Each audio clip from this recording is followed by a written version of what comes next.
साथियों नमस्कार। जो आज जीटी लाइव में आपका स्वागत है। मैं हूं अभिषेक सिंह। राज्यसभा का चुनाव अंततः काफी करीब है, आप देख रहे हैं।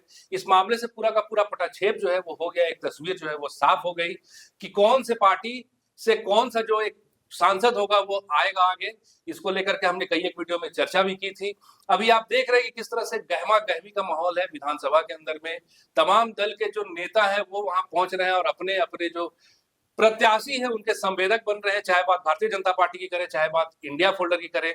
इनमें भी आप देखिए किस तरह से कि झारखंड मुक्ति मोर्चा से लेकर के राष्ट्रीय जनता दल और कांग्रेस के भी तमाम जो विधायक हैं उन्होंने भी एक मत होकर के अपने अपने नेता को चुन लिया है। लेकिन ये समीकरण क्या पहले से प्रस्तावित था? क्या कुछ इसमें नए फेरबदल हैं और किसकी जीत लगभग सुनिश्चित होते हुए नजर आ रही है?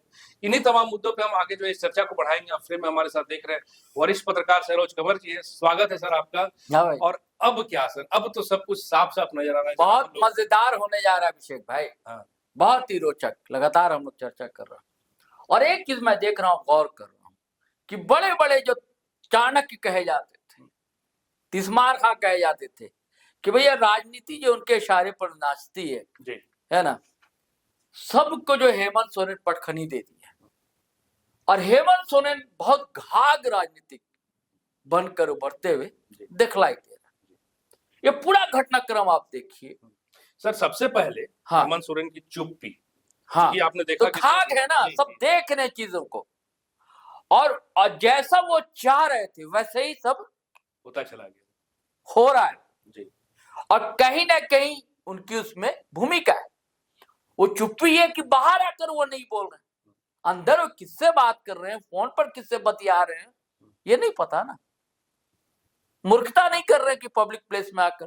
अब भारतीय जनता पार्टी के लोगों को देखिए ना, शुरुआत से डंके की चोट पर कह रहे थे कि भारतीय जनता पार्टी अपना उम्मीदवार देगी, अब भारतीय जनता पार्टी स्थानीय उम्मीदवार देगी। लगातार बोलते रहे, 2 दिन पहले तक बोलते रहे, चाहे बाबूलाल हो, अमर कुमार बावरी हो, चाहे नवीन जायसवाल हो या कोई और भी लीडर हो। उसके बाद नहीं भाई हमारे राष्ट्रीय नेता आ रहे हैं, राष्ट्रीय नेता भी आ गए। खूब फोटो फोटो फोटो फोटो हुआ, सब लोग अपने अपने पेट पर लगा रहे हैं फोटो। लेकिन 2 दिन राष्ट्रीय अध्यक्ष ने किया क्या? मंथन में क्या निकला? चर्चा पहले से थी, संभवतः आज शाम तक स्पष्ट हो जाएगा। हाँ, वही तो कह रहा हूँ ना, दूसरे दिन भी हुआ, बिल्कुल हो जाएगा। भाई अध्यक्ष आएगा आपका, हाँ। सबको लग रहा था कि हो जाएगा जी। और उसके बाद फिर अचानक से गौरव वल्लभ आ भी गए। हम लोग सबको लग रहा था कि लगभग तय है भाई, पर्चा भी ले लिया, पार्टी दफ्तर भी चले गए। रोज बेचारे जा रहे हैं। गालिब का एक मिसरा है कि निकलना खुल्द, शेर है कि निकलना खुल्द से आदम का सुनते आए थे, लेकिन निकल आदम मतलब आदम जो एडम कहते हैं, खुल्द यानी कि जन्नत, कि जन्नत से भगाए गए थे कहा जाता आदम को।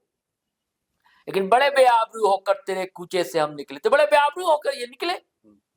देखिए सर, गौरव वल्लभ साहब क्रम से आते हैं। हाँ, आपसे यही हाँ, रिक्वेस्ट है, क्रम हाँ, से आते हैं। हाँ, जैसा जिक्र किया सबसे पहले हमने कि हेमंत सोरेन की चुप्पी, वो इस संदर्भ में मैं कह रहा हूँ कि आप देखिए किस तरह से कि 4, 5, 6 तारीख को कांग्रेस की ओर से बयान किया जा रहा था कि हमने आला कमान को बता दिया है। आला कमान के जो वहां के नेता हैं वो लगातार हेमंत सोरेन से संपर्क में है और कुछ ना कुछ स्पष्ट होने वाला है। लेकिन उन दिनों भी आप देखिए तो हेमंत सोरेन तब तक चुप रहे जब तक कि कांग्रेस की ओर से प्रत्याशी का ऐलान नहीं कर दिया गया, प्रणव झा का ऐलान नहीं कर दिया गया।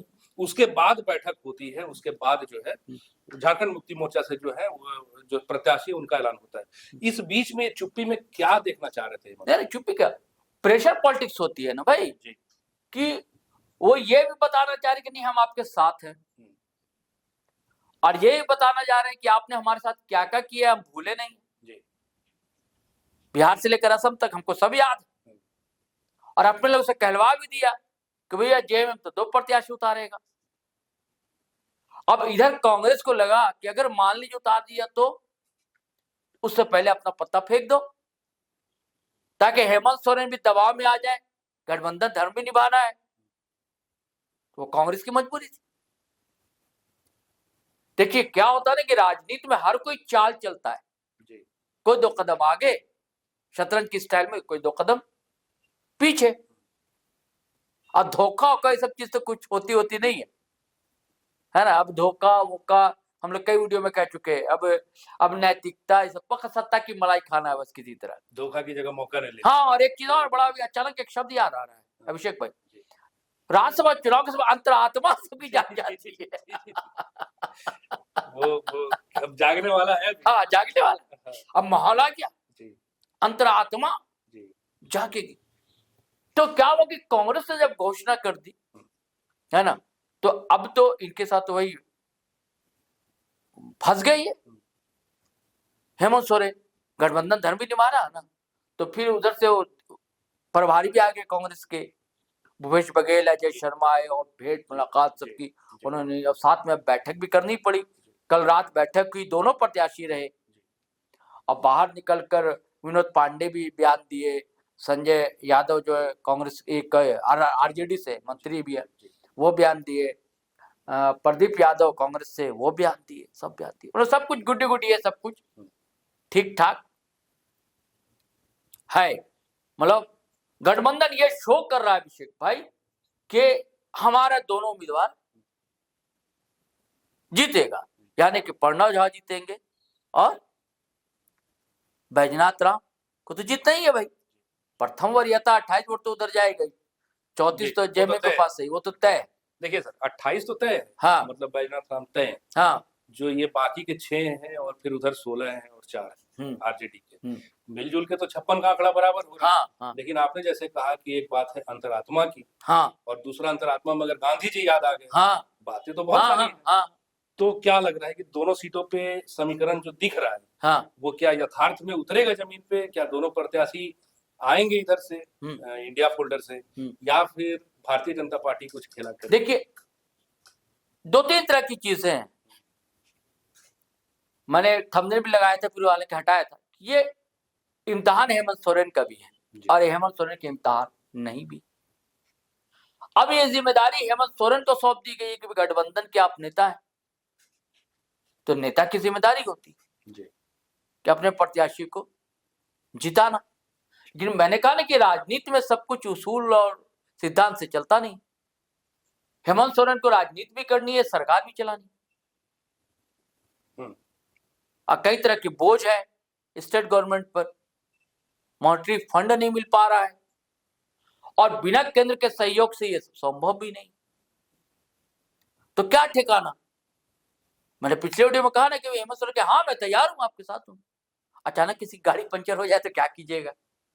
अब किसी की माँ ही बीमार हो जाएगी तो क्या कर सकते हैं? तो जो अनुपस्थित हो जाएंगे लोग, तो फिर क्या कीजिएगा? तो उसका फायदा किसको मिलेगा? दूसरे पक्ष को मिल जाएगा। और नथवाणी आए, नथवाणी के पहले लोग आए, पहले हल्ला चला शोर के नथवाणी जी आने वाले हैं, तैयार हो गए।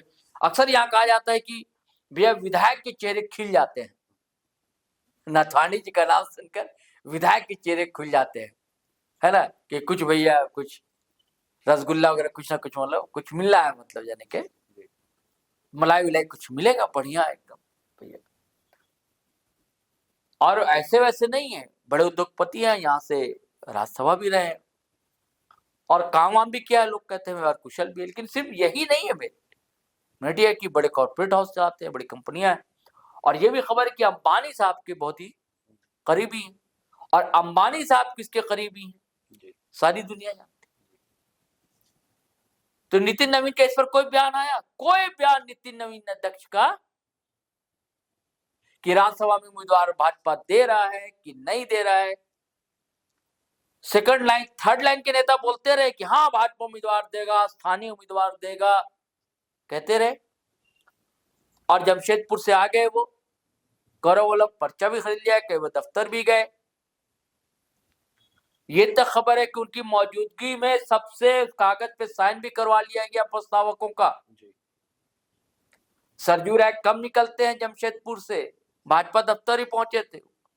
खबर तो ये है सर कि हाँ। 23 प्रस्तावकों का, जैसे 24 हैं इंडिया फोल्डर में, उनमें 21 भारतीय जनता पार्टी के और बाकी एलजेपी के, हाँ, और आजसू जदयू, तो हाँ, जदयू का साइन अभी तक नहीं हुआ है, क्योंकि सरयू राय बाहर थे या जमशेदपुर में होंगे। लेकिन 23 प्रस्ताव, अरे कल थे भाई जमशेदपुर, यही थे। अच्छा, हाँ,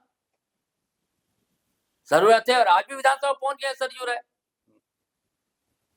जी। और सरयू राय ने अपना पोस्ट लिखा है, व्यूअर्स चाहे तो देख सकते हैं, पोस्ट लिखा सरयू राय ने कि भैया भाजपा जिसको समर्थन दे जी।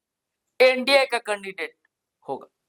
देखिए कल बैठक से जितने भारतीय जनता पार्टी के लोग निकले, सबसे पूछा जा रहा, पत्रकार पूछ रहा है, कोई जवाब नहीं दे रहा कि आपका प्रत्याशी कौन हो। और अब एक और नया कल देखा, नया ट्रेंड कि 81 विधायक हैं हमारे। अरे गजब हो गया, जब 81 आपके पास विधायक हैं तो आप क्यों नहीं घोषणा कर रहे हैं हम लोग 81 के पास जाएंगे? ऐसा कहीं होता है क्या? किस बल पर आप जाएंगे? थैली शाह के बल पर जाएंगे ना, किस बल पर आप जाएंगे 81 के पास? और अब बाबूलाल बयान आ रहा, आज विधानसभा बयान देने बाबूलाल कि हम लोग क्यों नहीं खड़ा किए, कि हम लोग देख रहे थे कि 24 हो नहीं पा रहा था। तो क्या ये बात आपको पहले नहीं पता थी? जो कह रहे थे कि भाजपा उम्मीदवार देगा, स्थानीय उम्मीदवार देगा, ये बात तो आप पहले भी जानते होंगे कि हमारे पास वोट का गणित इतना नहीं है। आप तो जान रहे होंगे पहले भी जी। कि आज प्रभु ने तो नहीं ना आकाशवाणी कर दिया, अल्लाह मियां तो नहीं ना बता दिया आज कि आज आपको ख्याल है कि हम लोग 24 हैं। अरे पहले तो आपको पता है यार कि 24 हैं, इसलिए नहीं दे रहे हैं। लेकिन समर्थन हम लोग निर्दलीय प्रत्याशी नथवानी जी को दे रहे हैं। असाइनमेंट सब इसलिए करा लिया गया था, और जिसमें जो एनडीए कोटे के ना जदयू ये सब साइन करा लिया गया था। तिवारी महतो से भी सबसे साइन करा लिया गया था। 9 लोग शायद है प्रस्ताव। हुआ क्या कि आए थे नथवानी साहब, उनको फिर दिल्ली जाना पड़ा। वहीं एक बात आपसे पूछूंगा हाँ, कि 4 सीटों की जरूरत भारतीय जनता पार्टी को रही थी, कम थे उनके उम्मीदवार, और एक तरफ परिमल नाथवानी का बैठकों का जो दौर है झारखंड मुक्ति मोर्चा के साथ भी चला। आपने देखा होगा, बता तो रहा हूं। और फिर भारतीय जनता पार्टी में भी जो एक विलंब का दौर रहा, जो राष्ट्रीय अध्यक्ष भी थे यहाँ। तो इन सबके पीछे क्या परिमल नाथवानी का कद इतना बड़ा है कि उन्होंने दोनों पार्टियों को होल्ड पे रखा? क्या क्या दिखता है? हाँ बिल्कुल रखा भाई, कद तो है ही बड़ा। आपको बता दे कितना बड़ा कद है उनका जी। और किसी की हिम्मत है कि उनके खिलाफ बोल देगा? एक बार भी किसी ने अपने प्रत्याशी का नाम लिया, या भी इधर 2 दिन में किसी ने बोला कि हाँ भाजपा खड़ा करेगी? कोई नहीं बोल रहा। जैसे एंट्री होती है परिमल जी की, सबकी बोलती बनती। आज बाबूलाल बोल रहे हैं, 2 दिन से बंद चुप थे। तब तो फिर बात ऐसा देखिए हुआ क्या, बता रहा हूं, घटनाक्रम बता रहा हूं। आए तो यहाँ का जो इकाई है ना, ये भी थोड़ा सा कॉन्फिडेंट नहीं था, है ना। हेमंत सोरेन से मिले नथवानी साहब जी। हेमंत खबर है ये कितनी सच गलत। हेमंत सोरेन ने कहा ये चाहते थे नथवानी साहब की इधर से भी प्रस्तावक हमारा हो, ताकि निर्विरोध मतलब हम जीत कर जाए। तो हेमंत सोरेन ने कहा, जैसा मीडिया रिपोर्ट्स कहती है, कि भैया हम लोग प्रस्तावक तो नहीं दे सकते हैं, हम लोग प्रस्तावक तो नहीं दे सकते। अब बिटवीन द लाइन समझिए, क्या दे सकते हैं बिटवीन द लाइन समझा। इसके बाद वो दिल्ली गए, और खबर यह कि वो अमित शाह साहब से मिले कि भाई आप अगर भारतीय जनता पार्टी खड़ा कर रही किसी को, गौरव वल्लभ या किसी को, तो कैसे जीतेगी आप बता दीजिए। आपके पास तो 24 है, अब मेरे पास 4 नहीं 6 मेरे पास एक्स्ट्रा है, और आप 24, हमारे 29-30 हो जाएंगे। तो बात इनकी मान लेगी, हाँ बात में दम है। फिर राज्य इकाई को खबर की गई,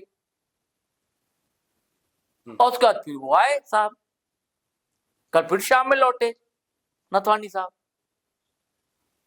भाजपा दफ्तर भी गए नथवानी साहब, और फिर सारे प्रस्तावक भाजपा के एनडीए के आज पहुंचे।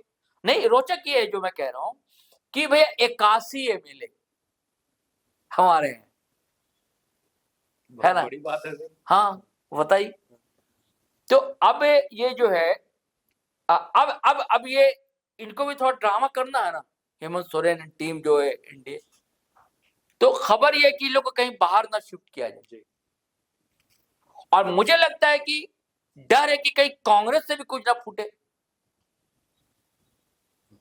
कि जैसी सिचुएशन है कि कांग्रेस से भी तो कुछ फूट सकते हैं, अंतरात्मा की आवाज आ सकती आ सकती है। तो मुझे लगता है जेएमएम के लोग तो भले ना जाए बाहर, कांग्रेस चाहेगी कि उसके एमएलए को कहीं वोटिंग से पहले, वोटिंग के दिन लाया जाए, और आज कहीं 2 दिन कहीं गर्मी भी बहुत पड़ रही है कि नहीं, कि घुमाया जाए लोगों को, ऐसा लग रहा है। तो फिर जीत किसकी सुनिश्चित नजर आ रही है सर? क्योंकि एक तो मान के चला जा रहा है कि बैजनाथ राम की जीत लगभग तय तय है, बिल्कुल तय है। तो दूसरा प्रत्याशी आपको नजर में कौन ऐसा दिख रहा है सर जिसकी जीत उसी स्तर तक आपको तय नजर आती है? देखिए, मुझे नहीं लग रहा कि कांग्रेस के उम्मीदवार प्रणव झा जीतेंगे जी। लेकिन एक चीज और लग रही है, ये बड़ा क्या राजनीति हो गया अभिषेक भाई। दुख भी होता है क्योंकि हम लोग पुराने टाइप के लोग हैं, पुराने सिद्धांत उसूल वाले लोग हैं, और झारखंड मतलब ऐसा बदनाम हो गया हॉर्स ट्रेडिंग के नाम से,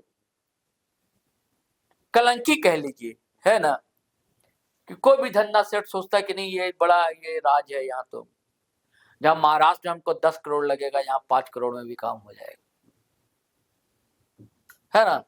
एक और भी धंधा सेठ आए थे ना, उनकी कुछ खबर नहीं आ रही, क्या वो क्या खेल करेंगे, है ना, जो चार्टर्ड अकाउंटेंट साहब हैं, है ना, विजय साई रेड्डी। हाँ, पता नहीं उनको प्रस्ताव भी मिला कि नहीं, अब तक कोई सूचना नहीं, पता नहीं क्या हुआ। और एक और रवि पीटर भी एक थे, एक खबर आ रही थी कि आरजेडी वाले उधर जाएंगे, खबर थी, फिर आरजेडी वालों ने कहा नहीं, लालू जी ने हम लोग को जो कहा है ना, भाजपा को रोकना, वो तो एक ही लाइन रहती है। और कम्युनिस्ट पार्टी के लोगों ने भी कहा कि भाई भाजपा के खिलाफ हम लोग वोट देंगे, तो क्लियर है किसे। और कम्युनिस्ट वाले इधर जाते भी नहीं है, हॉर्स ट्रेडिंग में फंसते नहीं है कम्युनिस्ट वाले, और डर है मुझे कि कांग्रेस वाले का। और जेएमएम से भी कुछ लोग जो है, हाँ, मैं ये कह रहा था कि देखिए प्रणव झा का विरोध हो रहा था कि ये बाहरी है ना, और ये भी लोग मांग उठा रहे थे कि आदिवासी एससी नहीं है तो एसटी नहीं है तो माइनॉरिटी नहीं, ये भी बात चल रही थी। लेकिन अगर जीत रहे हैं परिमल नथवानी, तो ये कौन सा यहाँ के हैं, स्थानीय है। भारतीय जनता पार्टी भी कह रही थी कि स्थानीय नेता को हम उतारेंगे। यहाँ के जो झारखंडी नेता लोग कह रहे थे, जेएमए वाले कांग्रेस लोग के लोग हों, कि भाई झारखंडियत होनी चाहिए, हम झारखंडियत की बात करते हैं, आदिवासियत की बात करते हैं, तो कहां चला गया आपका ये। दोनों बड़े दल जो सब है बड़े बड़े, तो वही कहता हूं ना कि आप जो बार बार कह रहे हैं, आप हंसते हैं, अंतरात्मा एकदम जाग जाती, पता नहीं, और अंतरात्मा में ये सब चीज नहीं रहती है। झारखंडियत गायब हो जाएगी, स्थानीयता गायब हो जाएगी, क्या अंतरात्मा अभी। और आपने बहुत सही कहा कि गांधी जी भी याद आते हैं और अंतरात्मा एकदम, और राज्यसभा चुनाव के समय, और कभी किसी विधानसभा चुनाव, लोकसभा चुनाव में अंतरात्मा नहीं जागती है। हाँ, तब पार्टी बदलना होता तो हम जनता के सवाल पर, फिर स्टेट के सवाल पर, झारखंड के सवाल पर, अभी वो सब सवाल गौंड हो जाते हैं। हाँ, तो मुझे ना पूरा लग रहा है अभिषेक भाई कि बस 2 ही कैंडिडेट, 2 को जाना है और 2 जाएगा, और गच्चा फिर कांग्रेस को मिलेगा, मतलब वही शहजादा अनवर वाली जो हाँ दोहराई जाएगी पटकथा, गच्चा मिलेगा, और वही परिमल नथवानी साहब जाएंगे और बैजनाथ राम। ये तय डंके चोट पे मैं कह रहा हूं। मुझे नहीं लगता है, जितना मेरा अनुभव है, जितनी मेरी समझ कहती है कि अब प्रणव झा जीतने उतने नहीं जा रहे हैं। अब कभी कभी तो ये भी डर लग रहा है कि कहीं कांग्रेस का भी 16 वोट मिल पाएगा, अंतरात्मा जाग जाएगी। हाँ। जी, तो साथियों सुना आपने, और डंके की चोट पे ये ऐलान कर रहे हैं सर, और लगभग ये तय भी दिख रहा है। हालांकि 18 जून बहुत दूर नहीं है, जिस दिन ये तय हो जाएगा कि जो 2 प्रत्याशी झारखंड से हैं वो कौन होंगे। बहरहाल आज के लिए इतना ही। जाते जाते आपसे आग्रह है कि अगर आपने हमारे चैनल को सब्सक्राइब नहीं किया है तो जरूर से कर लीजिए, वीडियो को हमारे लाइक शेयर और कमेंट जरूर कीजिए। आज्ञा दीजिए, नमस्कार, जय हिंद। जाते जाते एक बात कहता जाऊंगा कि अगर प्रणव झा जी जाते तो चमत्कार ही होगा, है ना। ठीक है, चलिए, जय हिंद, जय भारत।